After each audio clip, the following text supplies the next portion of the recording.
Buenas tardes, mi nombre es María Pía Fernández Rodríguez, estudiante de la Universidad Privada del Norte de la carrera de Administración, y junto a mis compañeros les vamos a enseñar los pasos necesarios para realizar la primera importación. Ahora le doy pase a mi compañero. Buenas, mi nombre es Cristian Pablo Montecero Correa, estudiante de la Universidad Privada del Norte. Actualmente pertenezco a la organización Progresemos Juntos y conmigo van a aprender el paso a paso de cómo hacer su primera importación. Nos vemos pronto. Hola, mi nombre es María de los Ángeles Aguilar. Soy estudiante del noveno ciclo de la carrera de Administración y Negocios Internacionales de la Universidad Privada del Norte. Soy voluntaria en la institución Progresemos Juntos. En esta oportunidad, como ya mencionó mi compañera, nuestro proyecto se titula Mi primera importación juntos. Muy buenas tardes, mi nombre es Verónica Tejada Tarazona, soy estudiante de la Universidad Privada del Norte de la carrera de Administración y Negocios Internacionales. Les doy la bienvenida a todos a nuestro primer módulo de Mi primera importación juntos. Es un proyecto con ayuda de Progresemos Juntos que contiene 5 módulos en donde nuestro principal objetivo es difundir, desarrollar y enseñar los principales métodos de importación, ayudándonos del uso de las herramientas que soporten la intercomunicación, aprendizaje y enseñanza a través de las redes manuales virtuales, teniendo en cuenta que actualmente estamos en una pandemia por el COVID-19 y no podemos hacer ningún tipo de asesoría presencial. Teniendo esta pequeña introducción, continuaremos con nuestro primer módulo, que son tema de importaciones, un tema un poco más general.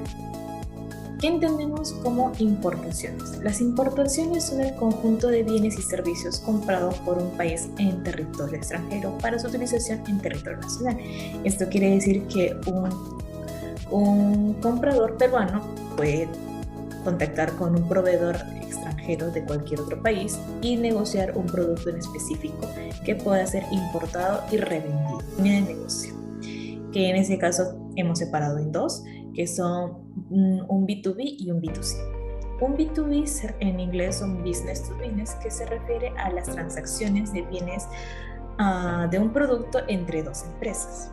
Y un B2C en inglés vendría a ser un business to customer, que se refiere a unas transacciones de un producto en específico entre una empresa a un cliente o un cliente final. Tenemos que desde un inicio poder saber a qué línea de negocio nos apegaremos para poder desarrollar una mejor importación. De saber que en el Perú pueden haber varios tipos de importaciones, como puede ser con RUC o sin RUC. Bueno, en el primer caso pueden hacer importaciones solo las personas naturales o jurídicas que cuenten con RUC, cuya mercancía supere los $2,000 americanos con un valor FOB. El FOB se refiere a un valor de la mercancía puesta en el barco del país de donde proviene la importación, o sea, un país de origen, de donde se está embarcando la mercancía o el producto que está queriendo importar. En el siguiente es una importación sin RUC y sin hacer trámites aduaneros, vendría a ser una persona natural que ocasionalmente trae mercancías de distintos países o de un país en específico cuyo valor FOB no supere los $3 millones americanos o que realice por lo menos 3 importaciones al año cuyo FOB no supere los $1,000 americanos.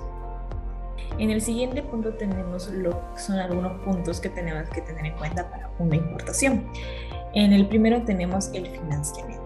Se tiene que evaluar correctamente todo el financiamiento de una importación para evitar algún gasto adicional después, porque se planifica, se realiza un cronograma y se anticipa todos los pagos que se pueden haber para que no haya ningún tipo de inconveniente durante el trayecto o cuando llegue la mercancía y se tenga que pagar un mayor costo que no estaba planificado.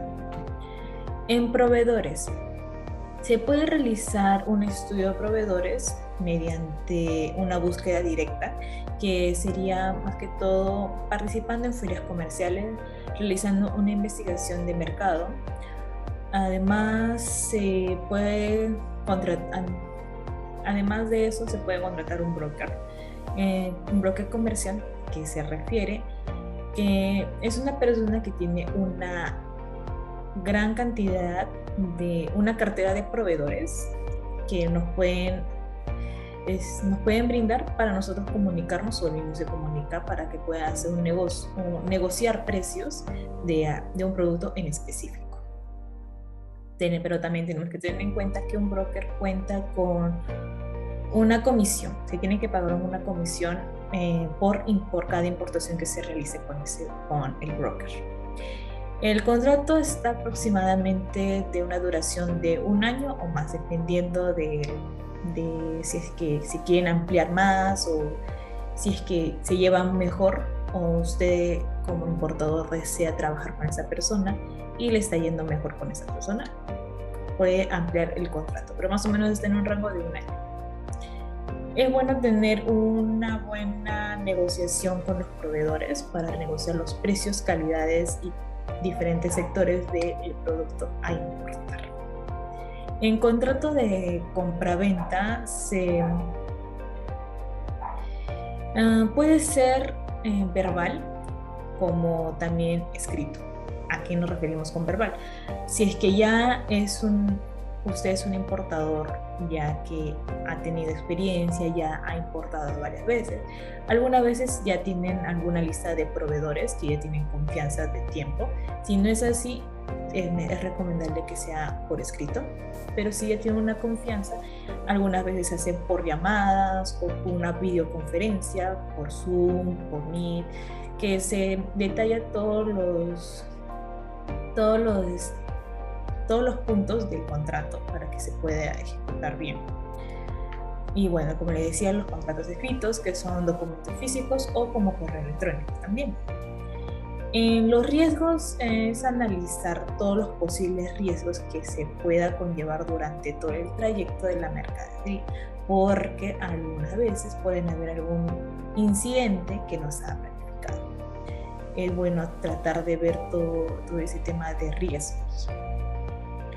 En medio de transporte es analizar, por ejemplo, el medio de transporte si lo quiere hacer por transporte aéreo o marítimo, teniendo en cuenta que el aéreo es un poco más caro a la vez que es un poco más rápido que el marítimo. El marítimo puede ser un poco más seguro, pero se demora un poco más. En empaque y embalaje tenemos que analizar correctamente el empaque y el embalaje del producto para que llegue en aptas condiciones para la venta. Los costos, tenemos que evaluar todos los costos necesarios que se abarquen en una importación. Requisitos, tenemos que tener en cuenta de qué tipo de mercadería o productos estamos trayendo. Algunos productos requieren unos documentos específicos, como si este alimento debe pasar por SENASA, debe pasar por algunos tipos de controles para que pueda ser avalado y pueda ingresar sin ningún tipo de inconveniente. Requisitos, permisos, licencias y autorizaciones de la mercancía. En precios, es dependiendo en la mercadería, el producto tiene que sacar todos los costos del financiamiento, todo lo que le ha costado del producto que salió desde el país de origen hasta que llegó a Perú, y de eso tiene que aumentarle usted su porcentaje de ganancia que quiera tener, y si se abarca a lo que está programado en el mercado o ya está puesto en el mercado, ¿no? Para que usted pueda estar ganando, tiene que estar más o menos en el rango de los precios. Bueno, en el siguiente punto tenemos a las condiciones de importaciones. Por ejemplo, tenemos en el sector, tenemos que tener en cuenta que a la hora de registrarnos como importadores en la ficha RUC, tenemos que aclarar que vamos a importar, porque si no lo aclaramos, no se va a poder realizar ningún tipo de importación de ningún tipo de producto. Pues, en el mercado de origen es donde el producto sale directamente por ejemplo, digamos que nosotros queremos importar desde China y va a llegar hasta Perú, y entonces ya tenemos como mercado de origen que va a ser China. Tenemos que buscar proveedores que sean de ahí, dependiendo a usted qué tipo de calidad está buscando del producto. En las necesidades, tenemos que buscar algún tipo de deficiencia o alguna necesidad que saciar a nuestros consumidores. Tengan algún problema con algún producto y nosotros podamos buscar una solución con un tipo de producto específico. Bueno, como les decía, en calidad y precio tenemos que buscar qué tipo de calidad estamos tratando de vender a nuestros productos, porque hay temas. Por ejemplo, en China tenemos diferentes tipos de calidades. O sea, a nosotros nos dijeron que simplemente los productos de China son malos, pero no es así. Hay diferentes tipos de calidades. Hay calidades que son buenas, bajas, y algunas veces algunos importadores prefieren pagar mucho menos por un producto que es de muy baja calidad, pero al final que lo va a vender, a un producto que es invertir en un producto que sea de mayor calidad y que al final lo vendo un poco más, pero al fin y al cabo los consumidores quedan mucho más satisfechos con estos tipos de productos que un producto que simplemente lo compran y al final lo desechan. En el quinto punto tenemos del producto. Tenemos que identificar qué tipo de producto vamos a importar, ya teniendo en cuenta que estamos pasando por la necesidad, calidad y precio. Y un plan de importación se refiere a todo lo que hemos abarcado hasta ahorita, que son el sector, mercado de origen, necesidad, calidad, precio y producto. Después de eso, de un financiamiento, de buscar proveedores, de analizar los medios de transporte, de un análisis de empaque y embalaje, podemos planificar una importación segura y correcta. Ahora pasamos a los que son los documentos básicos de importación. Tenemos como concepto general que es para llevar a cabo una importación con éxito debemos saber qué documentos de importación nos van a hacer falta y cuáles nos tienen que facilitar el exportador o vendedor. En este caso tenemos la factura pro forma, que es un documento que aporta información sobre los bienes o mercancías que se han comprado para ser importados. Y en el siguiente es una factura comercial, que es un documento en donde el comprador deberá abonar el importe que figure como total en la fecha de vencimiento indicada. Un packing list es un documento que es también conocido como una lista de contenido de todos los productos en donde se detallan las características de la carga, o sea, del producto y sus características específicas.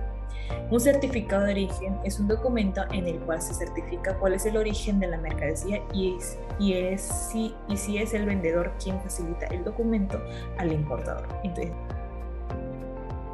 documento de transporte es el documento o contrato de transporte de la mercadería para que acredite que es el propietario legítimo de la mercadería comprada en otro país, que tenemos en este caso 3.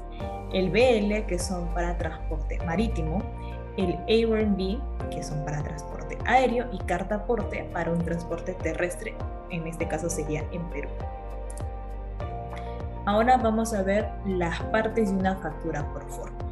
Una factura pro forma cuenta con una fecha de emisión, con datos generales del exportador, datos generales del importador, datos del producto como código, descripción, precio unitario, importe sin impuesto, importe con impuesto. Al final nos van a estar los términos de la compra como fecha de pago, el modo de pago, fecha de emisión, modo de transporte, el Incoterm también es muy importante discutirlo antes de hacer la compra, el peso del producto, país de origen y datos bancarios para el pago. En la otra parte está lo que vendría a ser el precio total en la moneda local o puede ser en la moneda del país en euros o en dólares, dependiendo. Tenemos como siguiente una factura comercial, que las partes vendrían a ser como número de factura de número de factura y fecha de emisión. En otra parte tenemos los datos del vendedor, que vendría a ser el exportador, y los datos del cliente, que vendría a ser un importador. Y como ya en la parte del medio, sabemos que está la descripción del producto como código, como número comercial del producto, unidades, precio unitario, partida arancelaria y precio total. En la última parte están los términos de la compra, el día del pago, el subtotal, moneda y los Incoterms. En el packing list está lo que es la información del exportador, información del importador. Como intermediario puede estar un broker, como anteriormente hemos dicho. Siguientes son datos generales como número de factura comercial, número de orden, flete, moneda y modo de pago. En la otra parte podemos observar que están las condiciones de compra-venta, o sea, los Incoterms. Qué tipo de Incoterms se ha detallado anteriormente, antes de la compra-venta. En el siguiente tenemos la descripción de los productos como número de asignado, descripción de la mercadería, número de cada producto, qué cantidad o número de que está clasificado, si se encuentra en caja o en paletas. Si está en caja se encuentra como unidades y en paletas como bultos. Entonces tenemos también como dimensiones, peso bruto de cada producto, si son libras y kilogramos. En términos de compra tenemos que tener el día para el pago, subtotales, moneda y Incoterms. Tenemos como A&B, un ejemplo de A&B, un Bill of Lading, que es un BL, este es el A&B, y aquí tenemos una carta aporte como ejemplo. Y tenemos lo que es un certificado de origen, un ejemplo. Y ahora vamos a pasar a lo que son los Incoterms 2020. La primera parte son de cualquier tipo de modo de transporte, el aéreo o por ejemplo en la parte superior son lo que son cualquier tipo de transporte, y en la parte inferior están todos los que son transporte marítimo. Actualmente la mayoría lo hacen por un transporte marítimo, ya que es un menor costo que el aéreo. Se puede tardar un poco más, sí, pero es un poco más seguro, pero es un poco también más económico. El más usado en todo es el FOB, el CFR y el CIF. El FOB tiene un costo casi moderado que se encarga hasta la carga de la mercadería que esté cargado en el bote, o en un CFR que solamente se encarga hasta el flete en costos, y el riesgo lo corre el comprador, que él tendría que tramitar lo que es la descarga del buque, transporte de trámites de importación, transporte hacia el destino y descarga del destino. Tendría que ser como un riesgo de 50-50 para comprador y vendedor. El CIF también es muy usado, que se encarga también el costo también es parecido al CFR, pero en este caso se le tiene que agregar lo que son el seguro en el flete. Bueno, en el siguiente punto tenemos los tipos de transporte internacionales. Tenemos el transporte aéreo, como mencionamos, el transporte marítimo. En el transporte aéreo sabemos que es la actividad destinada al traslado de mercancías utilizando como medio aviones, transporte que es un transporte que en la actualidad se considera el más rápido de intercambio con el comercio exterior, pero a la vez es un poco más elevado el precio. Transporte marítimo es el traslado de mercancías, se lleva a cabo por mar. Además, la característica más resaltante de este tipo de transporte internacional es la ventaja de trasladar carga de gran volumen y de diversa naturaleza. En el siguiente transporte tenemos el transporte terrestre. Se desarrolla en la superficie terrestre. En este caso, las mercancías circulan en vehículos especializados, camiones que son especializados para llevar containers, que se desplazan por sistemas viales que se conectan regiones o países. Multimodal que al intercambio de mercancías entre países a través de diferentes tipos de transporte internacionales permiten mayor rapidez y ahorro de costos en todo el proceso. Continuamos con el siguiente punto, que es el tipo de contenedores.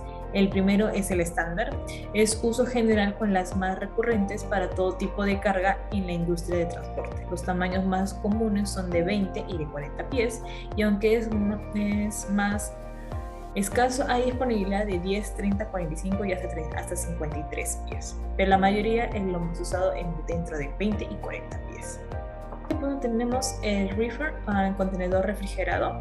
Los contenedores refrigerados cuentan con un sistema de conservación para mantener un ambiente o temperatura controlada, que deben estar conectados a una fuente de energía durante el traslado, que les permite mantener los productos a la temperatura adecuada de menos 18 hasta 30 grados. cuenta con paredes recubiertas de espuma de poliestireno para proporcionar el máximo aislamiento. En este caso son más usados con temas de productos comestibles como frutas, carnes o cualquier tipo de productos que tengan un perecimiento mucho más rápido. En el siguiente tenemos el open top, el techo abierto. Es un techo removible de lona impermeabilizada creado una apertura en la parte superior, permitiendo que la mercancía sobresalga en el caso que sea requerido, pagando los suplementos en funciones al acceso. Puede ser que sea, por ejemplo, maquinarias grandes que tengan que ser trasladados o mercancías que tengan que ver con una característica diferente de lo normal y que tengan que utilizar ese tipo de contenedores. Bueno, en el siguiente punto tenemos el open site. Se caracteriza por tener una única apertura lateral, facilitando el transporte de mercancías cuyas dimensiones son no permiten que se carga o descargue por la puerta del contenedor. Sus medidas son las mismas de contenedores estándar de 20 a 40 pies. Son parecidos al open top del techo abierto, simplemente que no tiene la parte laterales que están visibles. Es como el mismo techo abierto, pero con las partes laterales que no hay. Como último punto tenemos la búsqueda de proveedores. Tenemos 3 partes importantes en una primera importación, que son una buena búsqueda de proveedores del producto o servicio seleccionado, encontrar un buen producto y precio. Estos puntos es fundamental para poder hacer